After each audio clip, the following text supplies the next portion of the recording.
Hello everyone, welcome back once again. तो carbon and इस compound के इस वीडियो लेक्चर में हम लोग आइसोमेरिज्म की बात करेंगे। और इतना इम्पोर्टेंट टॉपिक है ये आइसोमेरिज्म कि आइसोमेरिज्म ना सिर्फ टेंथ में तो श्योर शॉर्ट है कि इससे 2-3 क्वेश्चन आने ही आने हैं एग्जाम्स में। इसके अलावा 12th में, 11th में, बाकी के कंपटीशन एग्जाम में भी आइसोमेरिज्म से अच्छे खासे क्वेश्चन आते हैं। तो आइए हम लोग समझते हैं आइसोमेरिज्म को, और इसको स्टार्ट करते हैं हम लोग पहले एक एग्जाम्पल से। जैसे हम लोग अब पढ़ चुके हैं, ये C4H10 एक कंपाउंड है, एल्केन है, ये ब्यूटेन बोल सकते हैं इसको। अब इस ब्यूटेन को हम लोग 4 कार्बन का चेन है और ये सिंगल बॉन्डेड है, तो इस तरह से लिख सकते हैं 4 कार्बन और इनके साथ हाइड्रोजन्स अटैच कर दें।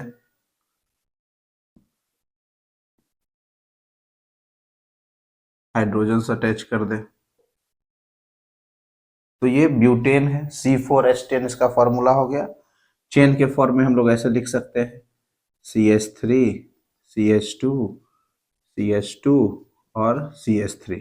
नाम क्या हो जाएगा, तुम लोग नाम भी देख लेते हैं, इसका नाम ब्यूटेन है। ठीक, एक और फॉर्मूला हम लोग बनाते हैं। जैसे अब एक फॉर्मूला है CH3, CH, CH3 और इससे एक ब्रांच अटैच है CH3। तो जैसा कि हम लोग नोमेनक्लेचर पढ़ चुके हैं, तो अब इसका नाम हम लोग लिख सकते हैं कि इसमें 3 कार्बन का पेरेंट चेन है। ये 3 कार्बन का हम लोग पेरेंट चेन बना सकते हैं। इनमें कार्बन की काउंटिंग कर ले तो ये पहला पोजीशन, ये सेकंड कार्बन है, ये थर्ड कार्बन, और ये ब्रांच अटैच है। तो दूसरे से ब्रांच अटैच है, इसलिए इस कार्बन का नाम 2, और दूसरे से मिथाइल अटैच है ये ब्रांच, तो मिथाइल, और 3 कार्बन का चेन है इसलिए प्रोप, और सब जगह सिंगल बॉन्ड है इसलिए एन, प्रोपेन नाम हो सकता है। तो इसका नाम 2 मिथाइल प्रोपेन होगा। अब एक चीज देखें, इस कार्बन कंपाउंड का या हाइड्रोकार्बन में फॉर्मूला देखते हैं। कितने कार्बन है टोटल, तो 4 कार्बन। हाइड्रोजन कितने, तो 3 3 6 3 9 1 10 हाइड्रोजन। अच्छा, इसमें भी देखें तो 1 2 3 4 कार्बन और 10 हाइड्रोजन, 3 2 5 2 7 3 10 हाइड्रोजन। तो दोनों का फॉर्मूला सेम है C4H10, लेकिन देख रहे हैं हम स्ट्रक्चर डिफरेंट है, जिसके कारण नाम बदल गया इनका, IUPAC नेम चेंज हो गया, प्रॉपर्टी भी चेंज हो जाता होगा। तो इसको ही हम लोग बोलते हैं आइसोमर्स, यानी दो या कम से कम दो या दो से अधिक हाइड्रोकार्बन जिनका केमिकल फॉर्मूला सेम हो लेकिन उनका स्ट्रक्चर डिफरेंट हो, जिसके कारण उनकी फिजिकल और केमिकल प्रॉपर्टी पूरी तरह से चेंज हो जाती है, तो उसको हम लोग बोलते हैं isomers. And this phenomena is called isomerism. तो हमारा आज की क्लास का यही टॉपिक है, आइसोमरिज्म का।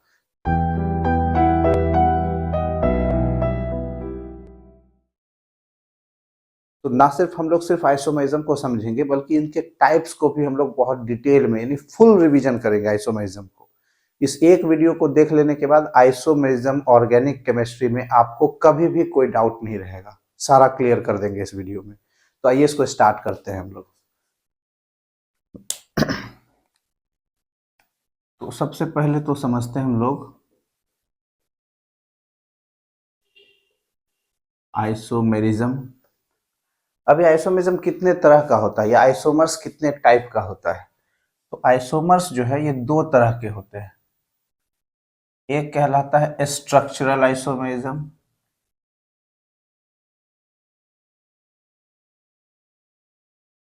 स्ट्रक्चरल आइसोमेरिज्म, और दूसरा कहलाता है स्टीरियो आइसोमेरिज्म।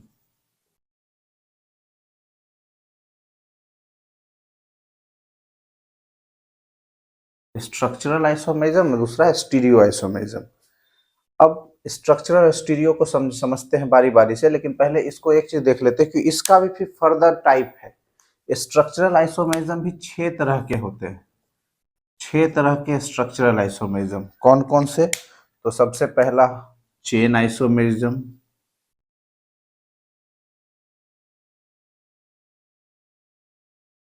दूसरा पोजीशन आइसोमेरिज्म,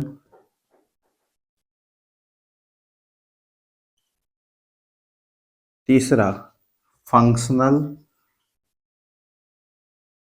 फंक्शनल आइसोमेरिज्म, चौथा मेटामेरिज्म, पांचवा टॉटोमेरिज्म, और एक और जो होता है इसको हम लोग बोलते हैं साइक्लिक। छठा है हमारा साइक्लिक आइसोमेरिज्म।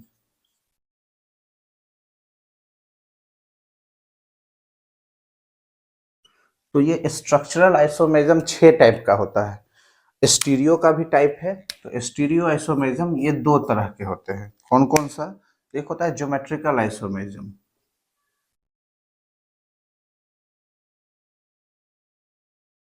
Geometrical isomerism. और दूसरा एक होता है ऑप्टिकल आइसोमेरिज्म। इतने तरह के आइसोमेरिज्म्स होते हैं। ऑर्गेनिक में टोटल इतने ही, इससे ज्यादा नहीं। चाहे कितना भी आप पढ़ोगे तो इससे ज्यादा टाइप आपको नहीं मिलेगा आइसोमेरिज्म का।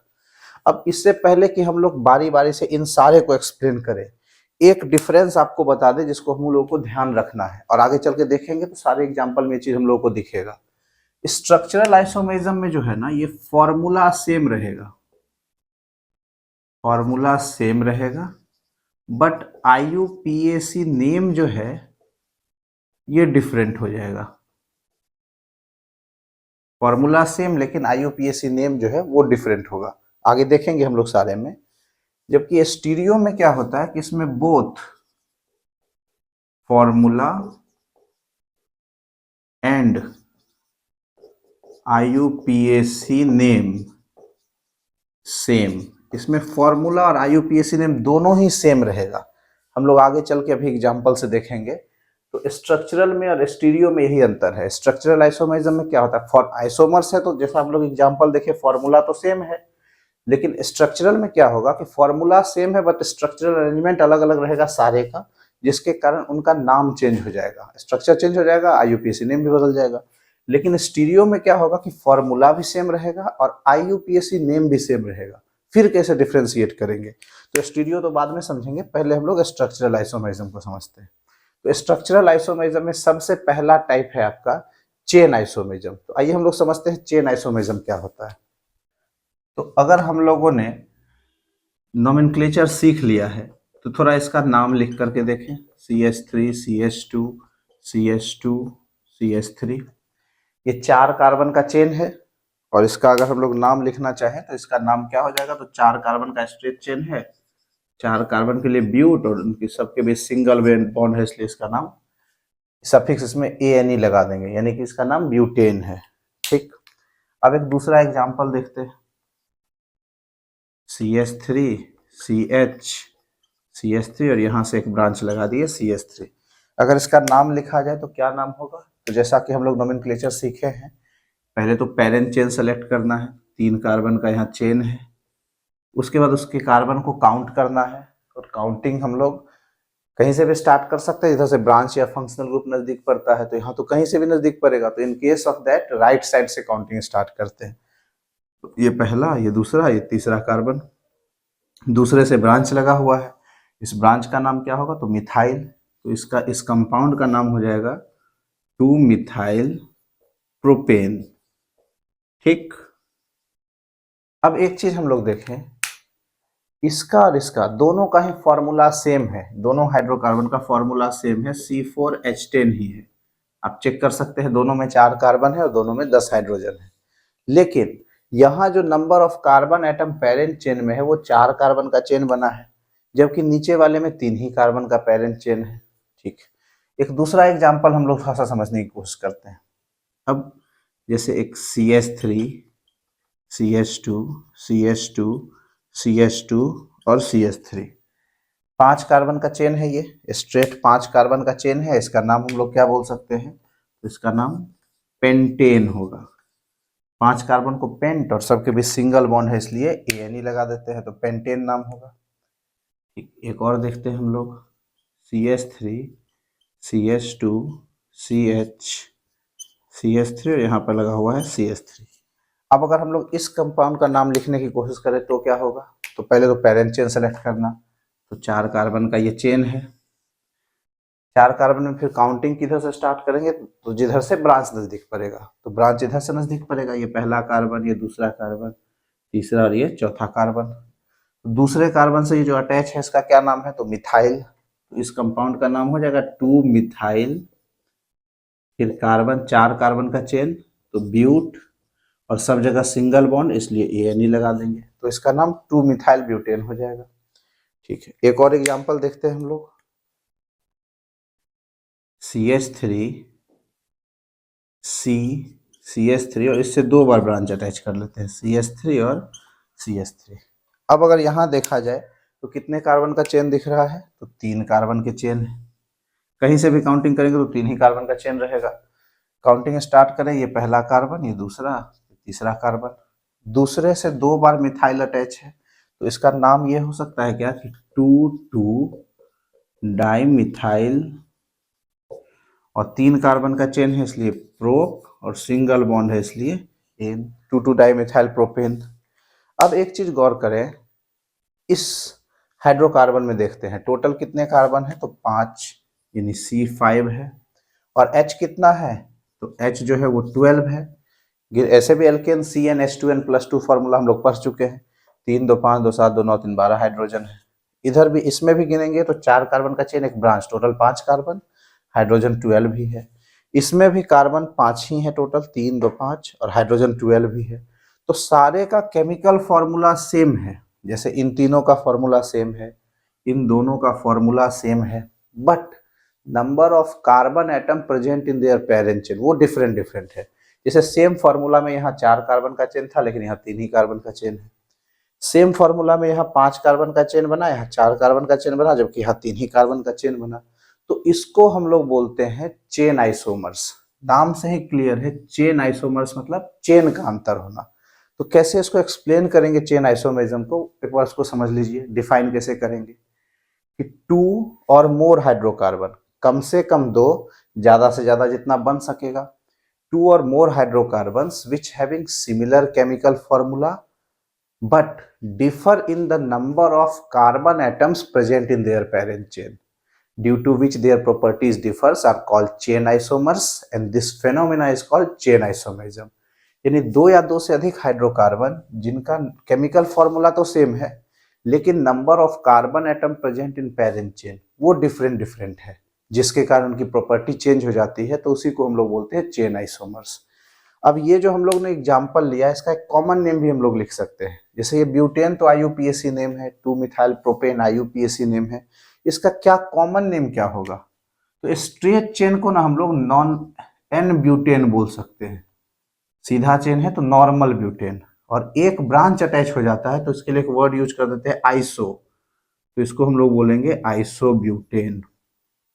ठीक, तो ब्यूटेन की कितनी आइसोमर, तो 2 isomer, normal butane and isobutane. ठीक है, अब ये नॉर्मल ब्यूटेन आइसोब्यूटेन का खासियत ये है कि आप LPG जानते हैं, तो लिक्विफाइड पेट्रोलियम गैस, जो डोमेस्टिक सिलेंडर वगैरह में हम लोग यूज करते हैं, LPG इन्हीं दोनों हाइड्रोकार्बन्स के मिलने से बना होता है।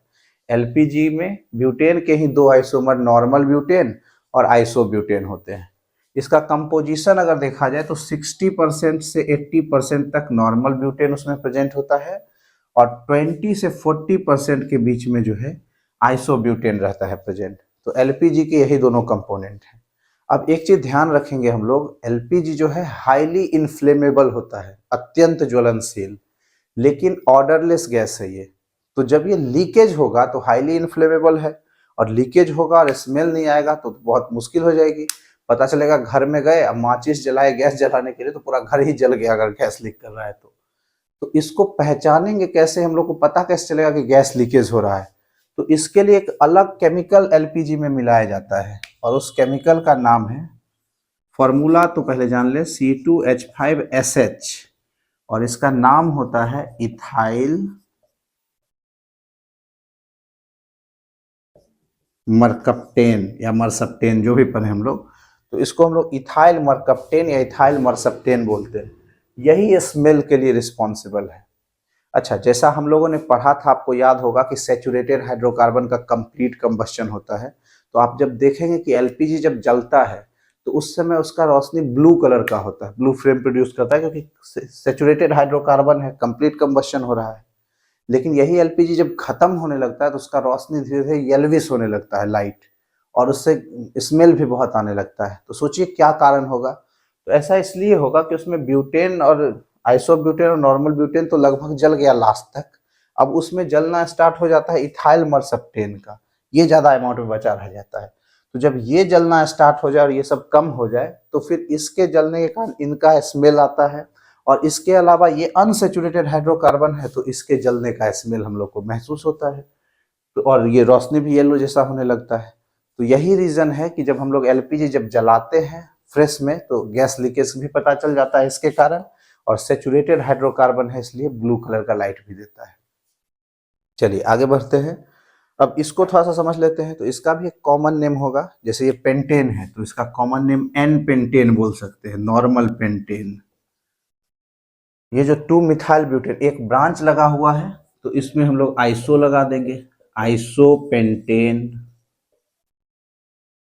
और 2 ब्रांच लगता है तो इसके लिए हम लोग नियो वर्ड यूज करते हैं, तो ये नियो पेंटेन है। तो पेंटेन के 3 isomer, normal pentane, isopentane, neo pentane. इसी तरह से ब्यूटेन के भी 2 आइसोमर, नॉर्मल ब्यूटेन और आइसोब्यूटेन। कौन से 2 आइसोमर? तो चेन आइसोमर्स। ठीक है, तो मेरे ख्याल से आपको चेन आइसोमेरिज्म समझ में आ गया होगा। एक बार फिर से रिवाइज कर ले, चेन आइसोमेरिज्म किसको बोलेंगे? तो 2 या 2 से अधिक हाइड्रोकार्बन जिसका केमिकल फॉर्मूला तो सेम हो but number of carbon atom present in their parent chain ये डिफरेंट डिफरेंट हो, जिसके कारण उनकी प्रॉपर्टी चेंज हो जाती है, तो उसी को हम लोग बोलते हैं chain isomers. And this phenomena is called chain isomerism. Understood? तो चेन के बाद अगला बात करेंगे हम लोग अब पोजीशन आइसोमेरिज्म की। अब थोड़ा सा बात कर लेते हैं हम लोग पोजीशन आइसोमेरिज्म की। तो जैसा नाम से क्लियर है, चेन आइसोमेरिज्म में चेन का अंतर आया, तो पोजीशन आइसोमेरिज्म में पोजीशन ऑफ अटैचमेंट का अंतर होता है। एग्जांपल से ज्यादा अच्छे से समझ में आएगा।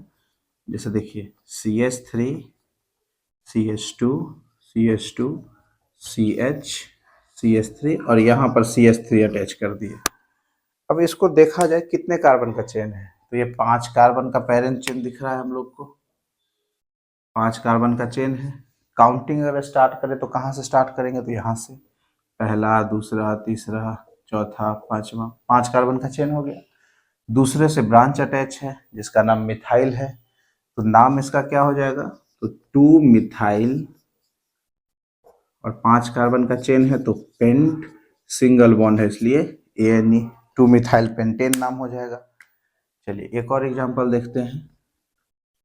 CH3 CH2 CH CH2 CH3 और यहाँ से CH3 अटैच कर देते हैं। अब देखा जाए कितने कार्बन का चेन है, तो अभी भी ये 5 ही कार्बन का चेन है। काउंटिंग किधर से करें? तो राइट से शुरू करते हैं, कहीं से भी स्टार्ट कर सकते हैं इसमें, तो लेफ्ट साइड से भी अटैचमेंट होगा, तो राइट से स्टार्ट करें।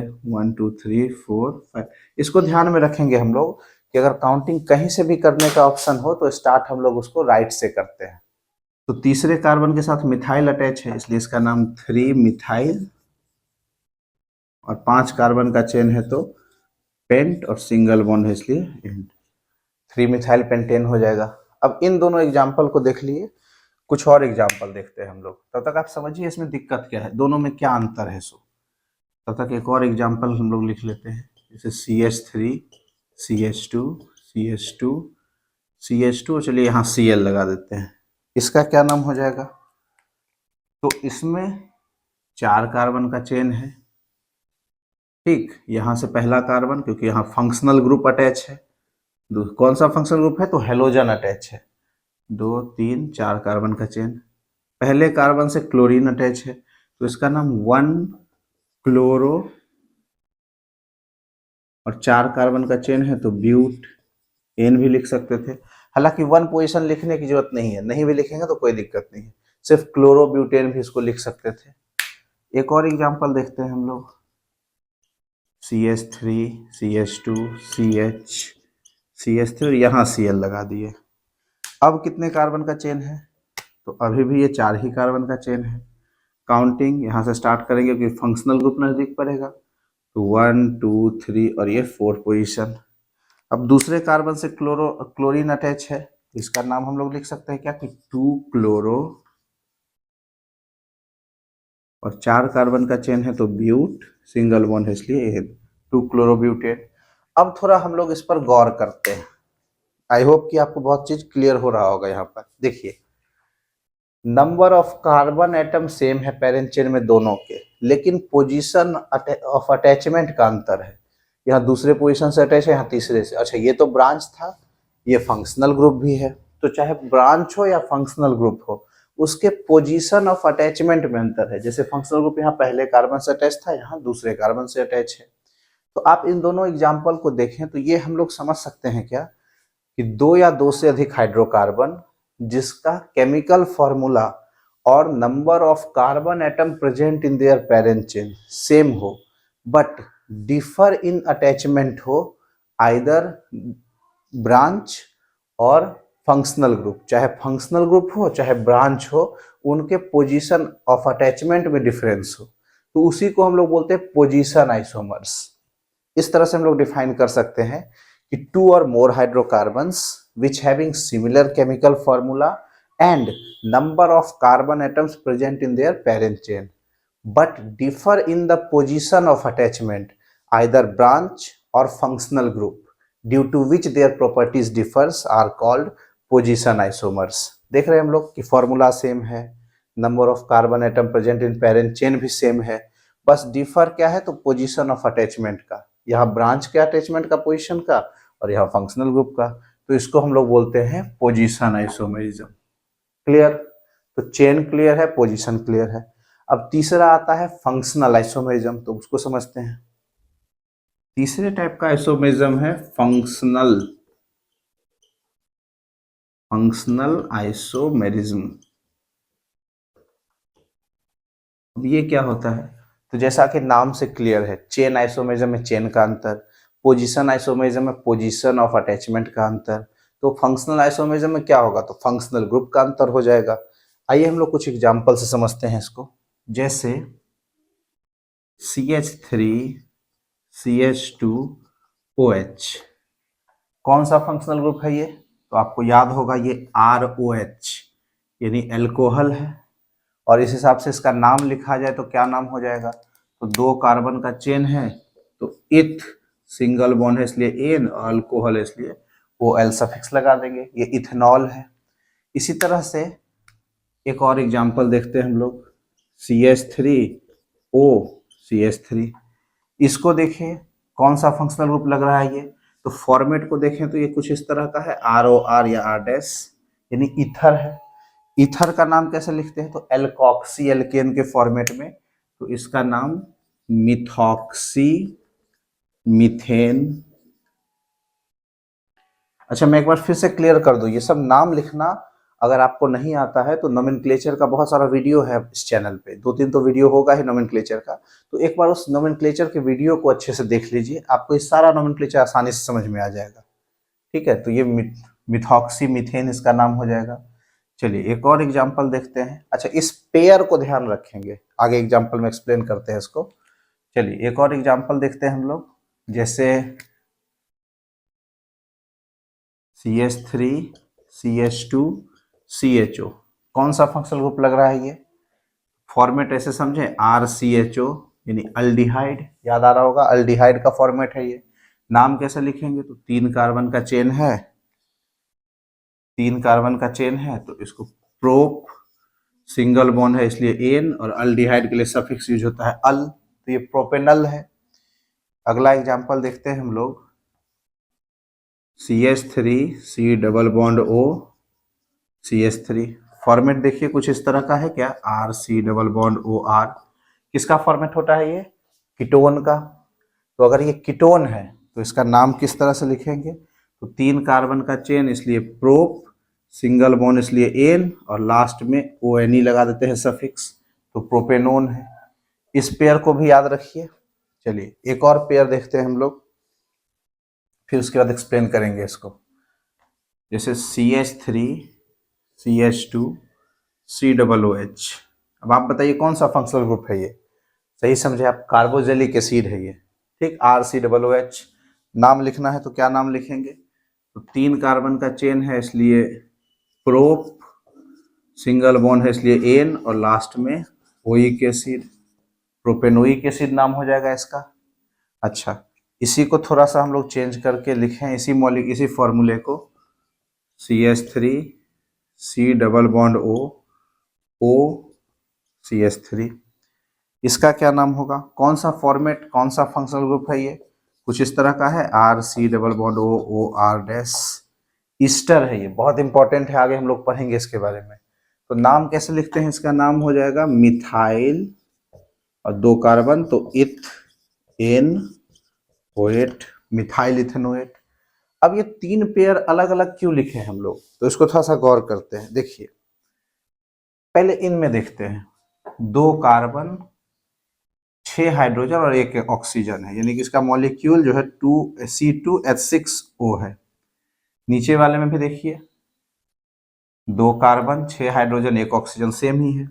अब इन दोनों पर गौर करते हैं, 1 2 3 3 कार्बन C3, 3 2 5 1 6 हाइड्रोजन H6 और 1 ऑक्सीजन। नीचे वाले में भी 3 कार्बन 6 हाइड्रोजन 1 ऑक्सीजन, दोनों का फॉर्मूला सेम।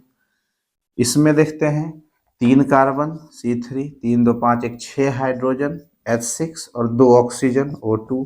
नीचे वाले में देखेंगे तो 3 कार्बन 6 हाइड्रोजन 2 ऑक्सीजन, यानी फॉर्मूला इन पेयर्स का सेम है, लेकिन आप गौर करिए मॉलिक्यूल का अरेंजमेंट डिफरेंट डिफरेंट है। इनके मॉलिक्यूल का अरेंजमेंट डिफरेंट डिफरेंट है, यहाँ डिफरेंट है, यहाँ डिफरेंट है, जिसके कारण फंक्शनल ग्रुप ही बदल जा रहा है। एल्कोहल है और ईथर है, इन दोनों का फॉर्मूला सेम होता है लेकिन मॉलिक्यूलर अरेंजमेंट डिफरेंट डिफरेंट होता है। इन दोनों का फॉर्मूला सेम है, किनका, तो एल्डिहाइड का और कीटोन का। इस तरह से कार्बोक्सिलिक एसिड का और ईस्टर का फॉर्मूला सेम, मॉलिक्यूल सेम होता है लेकिन स्ट्रक्चरल अरेंजमेंट डिफरेंट होता है, जिसके कारण फंक्शनल ग्रुप बदल जाता है। तो इसी को हम लोग बोलते हैं फंक्शनल आइसोमेरिज्म। फंक्शनल आइसोमेरिज्म मतलब फंक्शनल ग्रुप का अंतर। डिफाइन कैसे करेंगे, तो 2 or more hydrocarbons which having similar chemical formula but differ in their molecular arrangement due to which their functional group differs and as a result their physical and chemical properties also differs are called functional isomers and this phenomena is called functional isomerism। तो इसको ध्यान रखेंगे हम लोग, alcohol और ether एक जैसा molecule होता है, इसी तरह से अल्डिहाइड कीटोन एक जैसा होता है, कार्बोक्सिलिक एसिड और ईस्टर ये दोनों एक जैसे मॉलिक्यूल का बना हुआ होता है। तो मेरे ख्याल से फंक्शनल आइसोमेरिज्म भी क्लियर है। चेन आइसोमेरिज्म में चेन का अंतर, पोजीशन आइसोमेरिज्म में पोजीशन ऑफ अटैचमेंट का अंतर, फंक्शनल आइसोमेरिज्म में फंक्शनल ग्रुप का अंतर। अब अगला बात करते हैं हम लोग चेन पोजीशन फंक्शनल के बाद मेटामेरिज्म का, ये क्या होता है, आइए अब समझते हैं मेटामेरिज्म। मेटामेरिज्म ये क्या होता है, मेटामेरिज्म तो एग्जांपल से ही समझेंगे हम लोग। पहले मेटामेरिज्म देखिए, जैसे CH3 CH2O CH2 CH3। पहले तो आप ये बताइए कि ये कौन सा फंक्शनल ग्रुप है, फॉर्मेट इसका समझने की कोशिश करें, ROR ROR, यानी ये ईथर लग रहा है क्या, हाँ ये ईथर ही है। तो नाम क्या इसका हो जाएगा, ईथर का नाम कैसे लिखते हैं, तो एल्कोक्सी एल्केन के फॉर्मेट में, एल्कोक्सी में 2 कार्बन तो मिथॉक्सी, और एल्केन में भी 2 कार्बन, सॉरी मिथॉक्सी नहीं 2 कार्बन तो इथॉक्सी, और एल्केन में भी 2 कार्बन तो इथेन, इथॉक्सी इथेन नाम होगा इसका। चलिए इसी मॉलिक्यूल को एक और अरेंज करते हैं, CH3 CH2 CH2 OCH3। अब इसका फॉर्मेट देखें तो ये भी तो वही है, ROR डैश, ठीक। अच्छा R या R डैश इसलिए लिख देते हैं कि दोनों तरफ नंबर ऑफ कार्बन सेम भी हो सकता है, डिफरेंट डिफरेंट भी हो सकता है तो इथर ही। तो नाम क्या लिखेंगे इसका, तो इसका नाम लिखेंगे मिथॉक्सी प्रोपेन। एल्कोक्सी ग्रुप में 1 कार्बन और एल्केन में 3 कार्बन तो मिथॉक्सी प्रोपेन, ठीक। एक और एग्जांपल ले लेते हैं, जैसे CH3 CH2 C double bond O CH3। बताइए कौन सा फंक्शनल ग्रुप लग रहा है इसमें, तो इसमें है ईस्टर। फॉर्मेट देखिए आप, RC double bond O R dash, यानी ईस्टर है। नाम कैसे लिखेंगे, तो इसका नाम मिथाइल और 3 कार्बन तो प्रोप, सिंगल बॉन्ड तो एन और लास्ट में OH, तो मिथाइल प्रोपेनोएट। ठीक है, इसी मॉलिक्यूल को दूसरे तरीके से अरेंज करें, CH3 C double bond O O CH2 CH3, इसका क्या नाम हो जाएगा? तो एल्काइल में 2 कार्बन, एल्केनोएट में 2 कार्बन, यानी इसका नाम इथाइल इथेन ओएट, इथाइल इथेनोएट, ये भी ईस्टर ही है। अब इन्हीं 2 पेयर पर गौर करते हैं हम लोग, इन दोनों ही फॉर्मूले पर गौर करिए, ये दोनों ही फॉर्मूला दोनों सेम है, मतलब फंक्शनल ग्रुप सेम है, मॉलिक्यूलर फॉर्मूला भी सेम है, लेकिन इनका मॉलिक्यूलर अरेंजमेंट जो है वो डिफरेंट है। डिफरेंट इन द सेंस कि एक बार क्या है कि सिमेट्रिकल अरेंजमेंट है, दोनों तरफ number of carbon atom same है, और एक बार जो अरेंजमेंट है वो एसिमेट्रिकल है ना, तो जिसके कारण इनकी प्रॉपर्टी चेंज हो जाती है, तो इसको ही हम लोग बोलते हैं metamers, and this phenomena is called metamerism. Define करना चाहे तो ऐसे बोल सकते हैं कि 2 or more hydrocarbon which having similar chemical formula and functional group but differ in there molecular arrangement either symmetrical or asymmetrical due to which their properties differs are called metamers, and this phenomena is called metamerism। एक चीज ध्यान रखना है, ये metamerism का formation केवल 2 functional group के साथ होता है। कौन कौन से? तो एक ईथर के साथ और दूसरा ईस्टर के साथ, इसी में मेटामर्स का फॉर्मेशन होता है। तो मेटामेरिज्म भी क्लियर। अब आते हैं हम लोग टॉटोमेरिज्म पर। इसका एग्जाम्पल लिखते हैं पहले, फिर समझेंगे। जैसे हम लोग एक मॉलिक्यूल लिखते हैं CH3 CH2 C double bond O CH2 CH3, इसको थोड़ा ध्यान से समझते हैं हम लोग। एक चीज देखिए, यहाँ पर इस कार्बन के साथ डबल बॉन्ड से ऑक्सीजन लगा हुआ है, तो जिस कार्बन से डबल बॉन्ड से ऑक्सीजन अटैच हो उस कार्बन को हम लोग बोलते हैं कार्बोनाइल कार्बन। क्या बोलेंगे? Carbonyl carbon. ये कार्बोनाइल कार्बन बहुत सारे फंक्शनल ग्रुप में प्रेजेंट होता है। एक मिनट इसको देख ही लेते हैं कौन कौन से फंक्शनल ग्रुप में होगा। आप बताइएगा इसका नाम। R के साथ C डबल बॉन्ड OH, कौन सा फंक्शनल ग्रुप है? अल्डिहाइड, कार्बोनाइल कार्बन प्रेजेंट है। R के साथ C double bond O R, carbonyl carbon present है। कौन सा फंक्शनल ग्रुप है ये? तो कीटोन है। R के साथ C double bond O OH, carbonyl carbon present है, और कौन सा फंक्शनल ग्रुप है? तो ये कार्बोक्सिलिक एसिड है, RCOORH। इसके अलावा R के साथ C double bond O OR-, carbonyl carbon यहाँ पे प्रेजेंट है। कौन सा फंक्शनल ग्रुप है ये? तो ये ईस्टर है। तो कहने का मतलब जिस कार्बन से डबल बॉन्ड से ऑक्सीजन प्रेजेंट अटैच हो उसको हम लोग बोलते हैं कार्बोनाइल कार्बन। ये 4 फंक्शनल ग्रुप में प्रेजेंट होता है। अब इस कार्बोनाइल कार्बन के बाद वाला जो पोजीशन होता है, जैसे ये है या ये है, तो इस बाद वाले पोजीशन को हम लोग बोलते हैं अल्फा पोजीशन। तो ये अल्फा है, ये भी अल्फा है। उसके बाद वाला बीटा, ये भी बीटा है, ये भी बीटा है। उसके बाद गामा डेल्टा ऐसे करके रहेगा। तो ये पोजीशन है। अब अल्फा पोजीशन पर जो कार्बन प्रेजेंट है उसको अल्फा कार्बन बोलेंगे। ये भी अल्फा कार्बन है। उसके बाद वाला बीटा, फिर गामा डेल्टा कार्बन, और उस अल्फा कार्बन से जो हाइड्रोजन अटैच है उसको हम लोग अल्फा हाइड्रोजन बोलते हैं। थोड़ा सा इसको हम लोग स्ट्रक्चरल अरेंजमेंट बना के देखते हैं।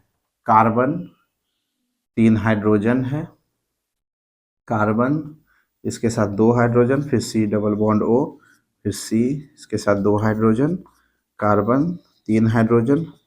ये और भी लंबा चेन हम लोग बना सकते थे, अल्फा बीटा गामा डेल्टा ऐसे सब में, लेकिन हम लोग को बस अल्फा पोजीशन से मतलब है, क्योंकि अल्फा पोजीशन का ही कार्बोनाइल कार्बन से फोर्स ऑफ अट्रैक्शन सबसे ज्यादा होगा। ये सबसे नजदीक है, बीटा और दूर हो गया, गामा और दूर हो जाएगा, तो अपने को अल्फा पोजीशन के कार्बन से ही मतलब है। अब एक चीज यहाँ गौर करते हैं, अल्फा पोजीशन पर जो कार्बन है उससे जो हाइड्रोजन अटैच है वो अल्फा हाइड्रोजन है। तो ये और ये सब अल्फा हाइड्रोजन है। ये अल्फा हाइड्रोजन जो है ये कार्बन के साथ अभी अटैच है, लेकिन कार्बन से ज्यादा इलेक्ट्रोनिगेटिव होता है ऑक्सीजन। ध्यान से समझिएगा इसको, oxygen is more electronegative than carbon. तो जब ये ज्यादा इलेक्ट्रोनिगेटिव है तो ये हाइड्रोजन को अपने तरफ ज्यादा अट्रैक्ट करेगा एज कंपेयर टू कार्बन, जिसके कारण क्या होता है ना कि हाइड्रोजन का लोकेशन चेंज हो जाता है, और हाइड्रोजन इस कार्बन से अट्रैक्ट होने की जगह इस ऑक्सीजन की तरफ में अट्रैक्ट ज्यादा होता है। इसको हम लोग बोलते हैं लोकेशन का चेंज होना। तो डीलोकेलाइजेशन इसके लिए एक वर्ड है। तो अल्फा हाइड्रोजन चाहे ये हो कोई भी हो सकता है। तो जिसके कारण क्या होगा, जैसे इसका लोकेशन अगर चेंज हुआ, ज्यादा इलेक्ट्रोनिगेटिव ऑक्सीजन एटम की तरफ अट्रैक्ट हुआ, तो ये कुछ इस तरह का मॉलिक्यूल बना सकता है क्या, CH3CH, एक हाइड्रोजन हट गया तो यहाँ सिंगल की जगह डबल बॉन्ड आ जाएगा। अब कार्बन और ऑक्सीजन अकेला था तो डबल बॉन्ड से था, अब इसके साथ हाइड्रोजन भी अटैच हो गया तो ये OH बना लेगा, फिर यहाँ CH2 और CH3। अच्छा, ये इस हाइड्रोजन को भी कर सकते थे, तब क्या होता, डबल बॉन्ड इधर आ जाता, लेकिन उससे फर्क नहीं पड़ता क्योंकि तब काउंटिंग इस तरफ से स्टार्ट कर देते हैं हम लोग, है कहीं से भी कर सकते हैं। तो देखिए पहले तो ये कीटोन था, लेकिन ये जो डीलोकेलाइजेशन हुआ अल्फा हाइड्रोजन का टुवर्ड्स मोर इलेक्ट्रोनेगेटिव एटम, तो ये अब क्या बन गया, तो ये अल्कोहल जैसा लग रहा है, OH ग्रुप प्रेजेंट है और एल्कीन भी ग्रुप है, तो यहाँ पर एल्कीन के लिए EN, अल्कोहल के लिए ऑल, यानी इनॉल बोल सकते हैं, जो एक तरह का अल्कोहल होता है। तो ये क्यों हुआ है, ये फंक्शनल ग्रुप क्यों चेंज हुआ है, तो due to delocalization of alpha hydrogen towards more electronegative oxygen atom, ketone converts into enol, but their chemical formula remains the same. They are called tautomers and this phenomena is called tautomerism. एक बार फिर से इसको समझ लीजिए, इसमें क्या हो रहा है कि डीलोकेलाइजेशन हो रहा है अल्फा हाइड्रोजन का, किधर, तो ज्यादा इलेक्ट्रोनेगेटिव ऑक्सीजन एटम की तरफ, जिसके कारण कीटोन जो है वो कन्वर्ट हो जा रहा है किसमें, तो इनॉल में, एक तरह का अल्कोहल है, लेकिन फॉर्मूला दोनों का सेम है, तो इसी को हम लोग बोलते हैं tautomers and this phenomena is called tautomerism. तो मेरे ख्याल से आपको टॉटोमेरिज्म भी अब क्लियर होगा। अब एक और बात कर लेते हैं, लास्ट जो है स्ट्रक्चरल आइसोमेरिज्म का, कौन सा है, तो साइक्लिक, थोड़ा सा साइक्लिक आइसोमेरिज्म समझ लेते हैं।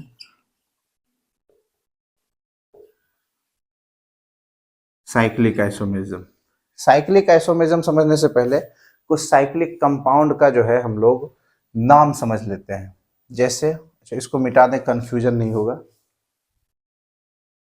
जैसे हम लोग पहले पढ़ चुके हैं, ये ओपन चेन है, कितने कार्बन का चेन है, तो ये 3 कार्बन का चेन है, यहाँ यहाँ और यहाँ कार्बन होगा, हाइड्रोजन इसके साथ अटैच कर सकते हैं, यहाँ 3 यहाँ 2 यहाँ 3 हाइड्रोजन अटैच हो जाएगा, इसका नाम क्या हो जाएगा, तो प्रोपेन, ठीक। लेकिन इसी को अगर हम लोग ऐसे करके ज्वाइन कर दे तो ये एक साइकिल बन गया, तो अब इसका नाम प्रोपेन नहीं बोल करके इसको साइक्लोप्रोपेन बोलेंगे, ठीक। अभी भी ये 3 ही कार्बन का चेन है, हाइड्रोजन इसके साथ 2, क्योंकि 4 वैलेंसी होती है कार्बन की, तो 2 हाइड्रोजन अटैच होगा, यहाँ भी 2 हाइड्रोजन, यहाँ भी 2 हाइड्रोजन अटैच होगा। इसी तरह से जैसे 4 कार्बन का चेन है, तो ये अगर 4 कार्बन का ओपन चेन है तो इसको रिंग चेन भी बना सकते हैं 4 कार्बन का, ठीक है। यहाँ भी 4 कार्बन है, हर कार्बन के साथ 2 हाइड्रोजन अटैच होगा, तो बस इसके लिए क्या करना है, सिर्फ प्रीफिक्स लगा देना है साइक्लो, और 4 कार्बन का चेन है तो ब्यूटेन। 5 कार्बन के चेन का एक साइक्लिक स्ट्रक्चर कुछ इस तरह से बना सकते हैं हम लोग, नाम क्या हो जाएगा, तो साइक्लो पेंटेन। 6 कार्बन का कुछ इस तरह से स्ट्रक्चर हम लोग बना सकते हैं, इसमें 6 कार्बन है टोटल, नाम क्या हो जाएगा, तो साइक्लो हेक्सेन। अब इन सारे में देखें, जहां भी कार्बन है वो सारे कार्बन 2 हाइड्रोजन से जुड़े हुए हैं, यानी फॉर्मूला जो इसका बन रहा है वो CN और H2N बन रहा है। और आप याद करिए एल्कीन का जनरल फॉर्मूला क्या होता है, तो एल्कीन का भी तो जनरल फॉर्मूला CnH2n ही होता है, यानी एक एल्कीन जो कि एलिफेटिक चेन है, ओपन चेन, और एक साइक्लो एल्केन, इन दोनों का केमिकल फॉर्मूला सेम होता है, लेकिन एक साइक्लिक फॉर्म है, एक ओपन चेन है, तो एक एल्कीन को जब साइक्लिक रिप्रेजेंटेशन कर दें तो वही साइक्लो आइसोमर कहलाता है। तो मेरे ख्याल से अब आप साइक्लिक कंपाउंड भी समझ गए होंगे, ये सब तो थोड़ा इंपॉर्टेंट, इसको देख लीजिएगा, कार्बन के साथ 2 हाइड्रोजन अटैच होगा, इस कार्बन से भी 2 हाइड्रोजन अटैच होगा, इससे भी 2 हाइड्रोजन अटैच होगा, इससे भी 2 हाइड्रोजन,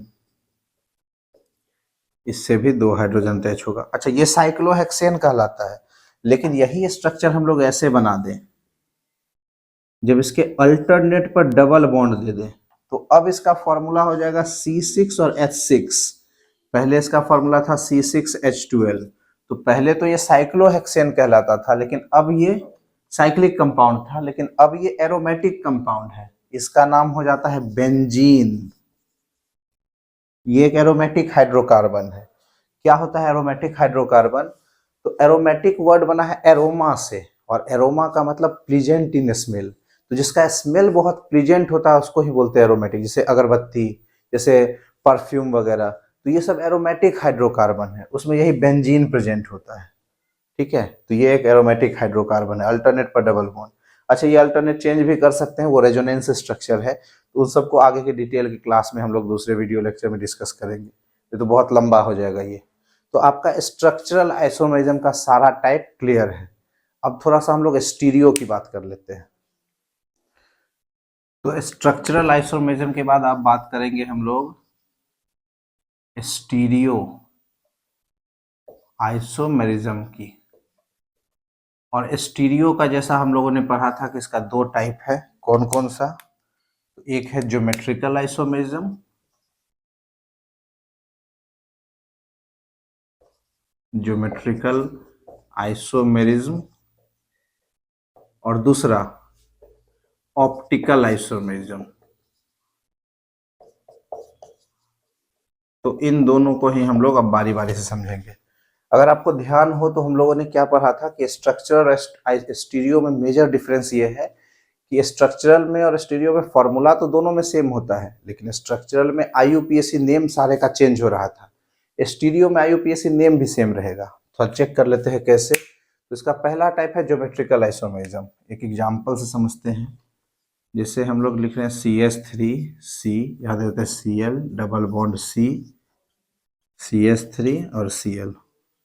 अगर हम लोग इसका नाम लिखना चाहें तो क्या नाम होगा इसका? तो पहले तो पेरेंट चेन सेलेक्ट करेंगे। तो पेरेंट चेन ये 4 कार्बन का चेन लग रहा है, ये हमारा पेरेंट चेन है।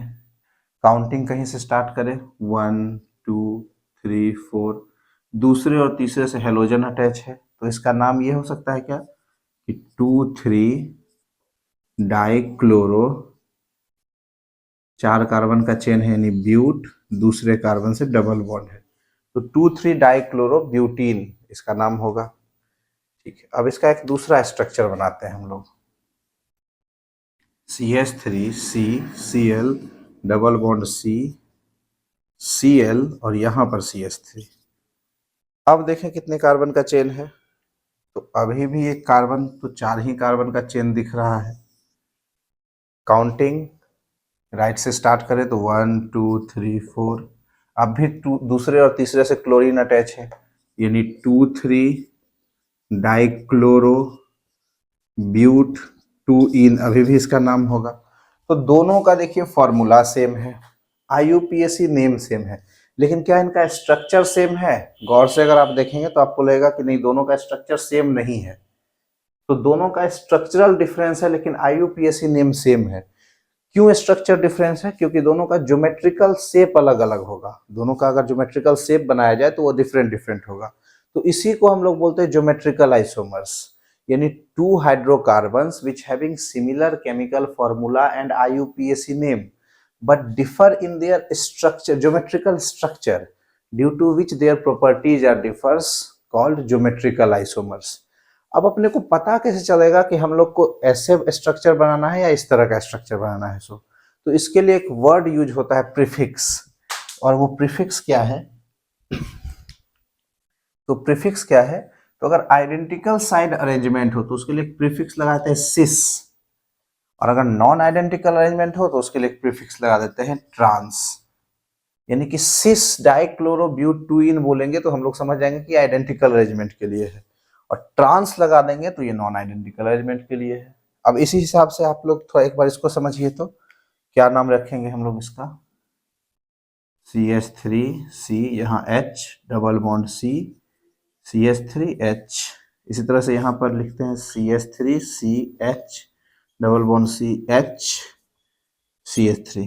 आपको दिख रहा होगा कि ये दोनों स्ट्रक्चर सेम नहीं है, ज्योमेट्रिकल स्ट्रक्चर डिफरेंस है, लेकिन ऑल्दो नाम तो दोनों का सेम है। क्या नाम है इसका? तो इस 4 कार्बन का चेन है तो ब्यूट 2इन। हाइड्रोजन कोई ब्रांच या फंक्शनल ग्रुप वगैरह नहीं है, कार्बन के साथ तो ऐसे भी अटैच होता ही हाइड्रोजन, तो हम लोग एक यहाँ पर अटैच कर दिए, बॉन्ड लाइन बना के दिखा दिए, यहाँ पर भी यही नाम होगा, ब्यूट 2इन। लेकिन पहचानेंगे कैसे कि हमको स्ट्रक्चर इस तरह का बनाना है या इस तरह का बनाना है? तो बस वही करना है कि इसके नाम के आगे में हम लोग सिस ऐड कर दें आइडेंटिकल के लिए, नॉन आइडेंटिकल के लिए नाम के आगे ट्रांस लगा दें। तो ये हो गया आपका ज्योमेट्रिकल आइसोमेरिज्म। डिफाइन कैसे करेंगे एक बार फिर से समझ लीजिए कि टू हाइड्रोकार्बन्स, दो से ज्यादा नहीं होगा, इसका दो ही आइसोमर बनता है क्योंकि दो ही प्रीफिक्स और ट्रांस है। तो two hydrocarbons which having similar chemical formula and IUPAC name but differ in their geometrical structure due to which their properties differs are called geometrical isomers. उसके बाद a prefix cis use for identical arrangement and trans for non identical arrangement. तो हमारा ये geometrical isomerism clear है। अब एक last बच गया ऑप्टिकल आइसोमेरिज्म, तो थोड़ा इसको भी समझ लेते हैं हम लोग, ऑप्टिकल आइसोमेरिज्म क्या होता है। ये देखते थोड़ा सा ऑप्टिकल आइसोमेरिज्म। तो ऑप्टिकल, ये वर्ड ऑप्टिक्स से आया है क्या, ऑप्टिक्स इसी से ऑप्टिकल आया है। और ऑप्टिक्स किसको बोलते थे, स्टडी ऑफ लाइट को। यानी ये आइसोमेरिज्म जो है ना, इसमें कुछ कुछ लाइट का कॉन्सेप्ट आएगा। तो इसको थोड़ा समझते हैं, स्ट्रक्चर एक बना के देखते हैं हम लोग। देखिए एक कार्बन और इस कार्बन की 4 वैलेंसी, लोग जानते हैं कार्बन का 4 वैलेंसी होता है। अब इन चारों वैलेंसी के साथ 4 अलग अलग ग्रुप अटैच कर लेते हैं। जैसे एक ग्रुप के साथ सपोज हम लोग अटैच कर लेते हैं COOH, एक के साथ अटैच कर लेते हैं H, एक के साथ R और एक के साथ में अटैच कर देते हैं NH2। ये जो मॉलिक्यूल, अच्छा R जो है यहाँ पर, इस R की जगह पर NH2 भी अटैच हो सकता है, CH3 भी, H भी, COOH भी, बेंजीन रिंग भी, कुछ भी अटैच कर सकते हैं। ये जो स्ट्रक्चर हम लोगों ने बनाया इसको हम लोग बोलते हैं एमिनो एसिड। ये एमिनो एसिड 20 तरह के एमिनो एसिड हम लोगों को पढ़ने हैं टोटल। अब इसमें R बदलते जाए, नाम बदलते चला जाएगा। एस्पार्टिक एसिड है, एनालिन है, कैसीन है, बहुत सारे एमिनो एसिड्स होते हैं। बस R को चेंज करना, उतना डिटेल में भी हम लोग नहीं जाएंगे। अब इस एमिनो एसिड का अगर हम लोग एक मिरर इमेज बनाएं, इस तरह से अगर मिरर इमेज बनाएं, तो मिरर में हम लोग जानते हैं लेटरल इन्वर्सन, यानी लेफ्ट साइड राइट और राइट साइड लेफ्ट अपीयर होगा। तो इसका कुछ स्ट्रक्चर इस तरह से हो जाएगा क्या, HCOOH, अब इधर R दिखेगा और इधर NH2 दिखेगा। अब आप ये देखिए कि दोनों स्ट्रक्चर तो देखने में सेम जैसा लग रहा है, सेम जैसा ही लग रहा है, दोनों एमिनो एसिड ही है, सब कुछ सेम है। लेकिन क्या दोनों बिल्कुल आइडेंटिकल है क्या, तो आंसर है नहीं, बिल्कुल आइडेंटिकल नहीं है। इसको कुछ इस तरह से समझिए कि जैसे मान लीजिए कि मेरा ये हाथ जो है कि ये वाला स्ट्रक्चर है और ये हाथ ये दूसरा स्ट्रक्चर है। ऐसे तो ये दोनों हाथ सेम ही लगेगा, ठीक है। लेकिन अगर एक हाथ के ऊपर दूसरे हाथ को सुपर इम्पोज करें तो देखिए मेरा थंब अलग डायरेक्शन में है, सुपर इम्पोज नहीं हो पाएगा, ठीक है। तो इसी तरह से ये दो मॉलिक्यूल एक दूसरे को सुपर इम्पोज नहीं करते हैं, ऑल्दो दोनों का फॉर्मूला सेम होता है। अब इसके कारण क्या डिफरेंस होता है, तो जिसके कारण जब इसके मॉलिक्यूल को मान लो एक सॉल्यूशन बनाते हैं और उस सॉल्यूशन से जब हम लोग लाइट को पास करते हैं तो लाइट के डायरेक्शन को चेंज कर देता है, प्लेन पोलराइज लाइट के डायरेक्शन को रोटेट कर देता है। जैसे एग्जांपल कि सपोज एक अपने पास ग्लास है, उस ग्लास में जो है एमिनो एसिड रखा हुआ है। तो जब लाइट आएगा तो थोड़ा सा हम लोग रिफ्रैक्शन का कॉन्सेप्ट पढ़े हैं, तो थोड़ा सा ये मेन पाथ से बेंड हो जाना चाहिए, होता भी है। ऐसे तो इस लाइट को सीधा निकलना चाहिए था, लेकिन मान लीजिए कि ये प्लेन पोलराइज लाइट को रेयरर से डेंसर में आ रहा है तो टुवर्ड्स द नॉर्मल थोड़ा सा ये बेंड होकर के मान लीजिए इस तरह से चला गया। अब जब यहाँ पर फिर से एक हम लोग ग्लास कंटेनर रखे हैं जिसमें फिर से अमीनो एसिड रखे हैं, तो प्रॉपर्टी तो यही होनी चाहिए थी, इसी तरफ रोटेट होना चाहिए था। लेकिन अब ये डायरेक्शन लाइट को दूसरे डायरेक्शन में रोटेट कर देता है। फिर वहां पर रखेंगे अगर अमीनो एसिड प्रेजेंट है इस मॉलिक्यूल में, तो ये प्लेन पोलराइज लाइट को अलग डायरेक्शन में रोटेट कर देता है। और ऐसा क्यों हो रहा है, क्योंकि मॉलिक्यूल का स्ट्रक्चर अलग अलग है, जिसके कारण लाइट के डायरेक्शन को, प्लेन पोलराइज लाइट को अलग अलग डायरेक्शन में ये रोटेट करते रहता है। तो इसी को हम लोग बोलते हैं ऑप्टिकल आइसोमर्स। हो क्या रहा है कि एक दूसरे का मिरर इमेज जो है डिफरेंट होने के कारण एक मॉलिक्यूल दूसरे मॉलिक्यूल को सुपर इम्पोज, यानी एक के ऊपर दूसरा पूरी तरह से ढक नहीं पाता है, जिसके कारण इनकी प्रॉपर्टी चेंज हो जाती है। तो इसी को हम लोग बोलते हैं ऑप्टिकल आइसोमर्स। अंडरस्टूड। तो इस तरह से, अच्छा दोनों का फॉर्मूला तो लेकिन सेम ही रहेगा, जैसा कि हम लोग पढ़े हैं कि स्टीरियो में फॉर्मूला सेम है लेकिन प्रॉपर्टी डिफरेंट हो जा रहा है। तो इसको हम लोग बोलते हैं ऑप्टिकल आइसोमेरिज्म। पहचानने का नियम है कि एक के आगे में डेस्ट्रो एक के आगे में लीवो लगाते हैं, वो सब सीनियर क्लास का कॉन्सेप्ट है। तो इस तरह से स्टीरियो आइसोमेरिज्म खत्म हुआ और साथ ही साथ आइसोमेरिज्म पूरा कंप्लीट हुआ। इससे ज्यादा आइसोमेरिज्म आपको पढ़ना नहीं है, मतलब किसी भी क्लास में अब इससे ज्यादा नहीं पढ़ेंगे। तो ये आइसोमेरिज्म का वीडियो टोटल क्लियर। मिलते हैं अगले वीडियो में जब हम लोग केमिकल प्रॉपर्टीज के बारे में बात करेंगे। तो जुड़े रहिए। बहुत बहुत धन्यवाद।